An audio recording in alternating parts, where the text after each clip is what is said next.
Hello everyone and welcome back to Wayfaring Reader. Now I know, and please excuse me, it has been literally forever since I've posted a video, but life has been crazy. I think the last video I posted was in November when I was ending up all my essays and projects for college, and then exams started and I finally finished a few weeks ago, and I've been planning a few videos since. But now I'm back and I'm here to stay, so yay!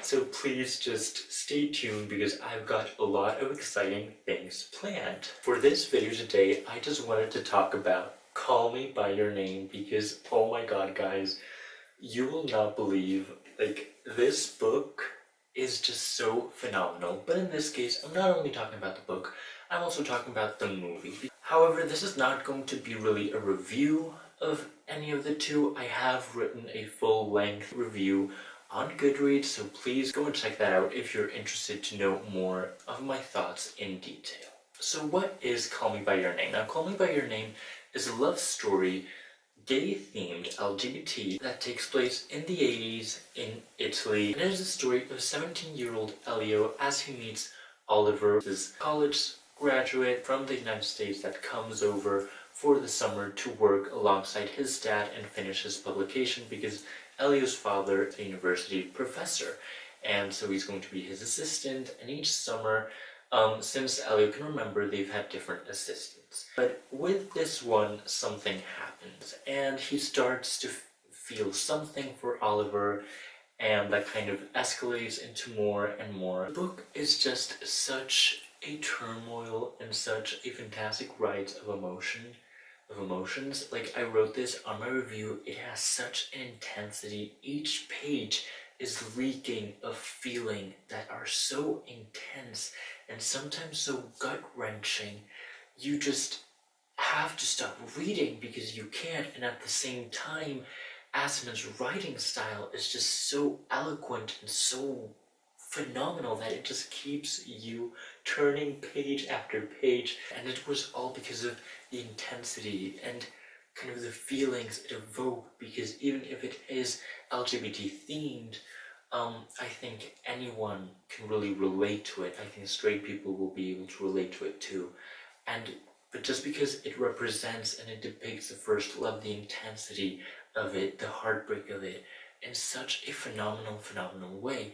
And while reading it, I was really iffy and curious how that would translate on the screen, because obviously much of this book isn't even dialogue. It's, they're great masses of text, but because it's more of the internal monologue of Elio, and obviously translating thoughts into screen is really hard.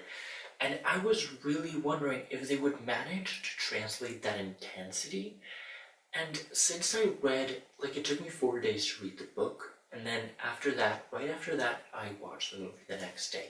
And I think because the book had been such an intense ride for me, the movie didn't have that much of an effect. Maybe if I hadn't read the book before, the movie would have been as intense, but because the book had such a graveness and intensity, and it was such a thrill and turmoil of emotions that just kind of sprang from the words and from the pages onto you, that the movie didn't quite capture that.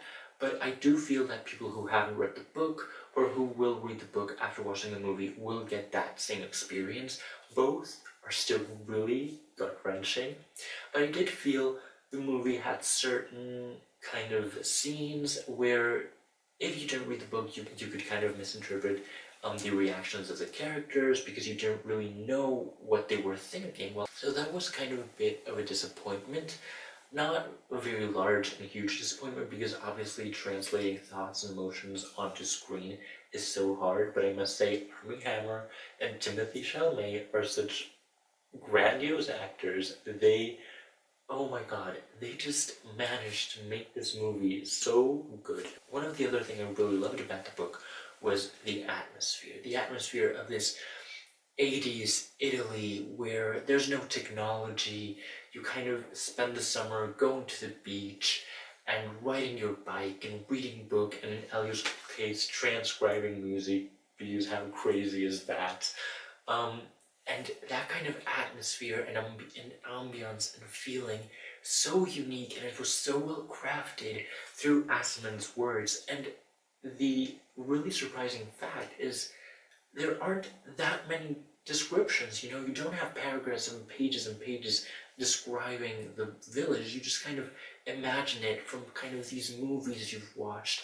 The director of the film, Luca Guadagnino, I'm probably butchering his last name, so I'm sorry. He manages to capture that in such a fantastic way.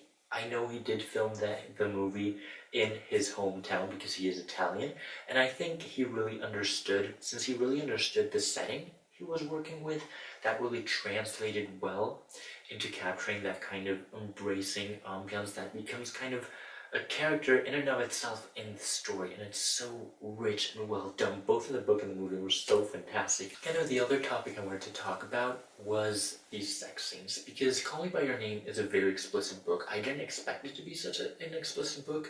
It's not an erotic novel at all. It's just, since it's the story of two people falling in love, well, sex is involved. And it was very explicit, so I was wondering and curious how they would translate that into the movie. So for the younger crowd, beware. Like, if you're going to read it, beware, there are explicit scenes. So if you're sensible to that stuff, if you don't want to read about that stuff yet, don't pick the book up. The movie is slightly more subtle. I know in the US it has been rated R, so again, beware of that. But I think overall in the movie, they did it with such gentleness, naturality, and such subtlety. They really treated it in a really good way, in which I think, again, anyone can relate to that passion the first love makes you feel. And that's why I love this book so much, because I related so much to it. And it was just so fantastic. And I was reading it, and at times I was like, oh my god, this book is about me, it's crazy. Not so much, but yeah, I think it's because you can really relate to the story. And with the sex, it was kind of the same story. They did in a very respectful and good way, where you can really see that Luca Guadagnino really put his effort into creating a masterpiece of a movie, and I'm glad it's being recognized. We have to address the elephant in the room, because if you're watching this video, you probably know there is a certain scene in the book with a peach. And I didn't know, going into the book, I had no idea. I kept seeing thumbnails in interviews, that they were interviewing Luca Guadagnino, Timothée Chalamet, Armie Hammer, and there was always this peach emoji, and I was like, what's going on with that? But going to the book, I had no idea what was going to happen. And after reading the scene, I was like, are they going to include it? Luca Guadagnino kind of was really hesitant to include it because he interpreted it as a metaphor, but then he also saw kind of a deeper meaning to the scene, and they did finally end up including it. And again, I think they did it in such an artistic and graceful way.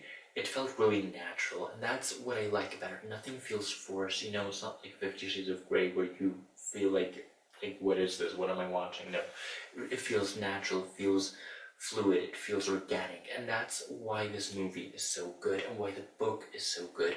Another thing that kind of bothered me is that at the end of the movie, they don't go to Rome like they do in the book. They go to Bergamo.